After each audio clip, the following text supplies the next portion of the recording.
दिनांक 16 एप्रिल रोजी देगलूर येथील नगेश्वर मंदिर येथे सायंकाळी 5 वाजता आर्यवैश्य मित्र मंडळ देगलूरतर्फे सन्मान सोहळ्याचे आयोजन करण्यात आले होते। वेदांग चक्रवर्ती वेदशास्त्र परमपूजनीय गणेश्वर शास्त्री द्रविड यांचा तसेच देगलूर नगरीचे भूमिपुत्र आर्यवैश्य भूषण व समाजसेवक दिनेश संगमनाथराव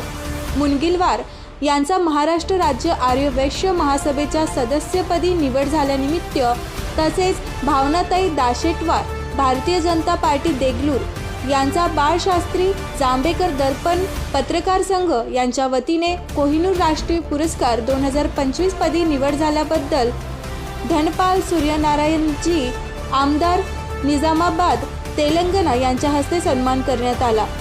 या प्रसंगी प्रमुख अतिथी चंद्रशेखर महाराज देगलूर आदरणीय तथा माजी मंत्री सुधीर मुनगंटीवार, भाजपचे राज्य उपाध्यक्ष अमरनाथ राजूरकर, प्रमुख पाहुणे नंदकुमार गादेवार,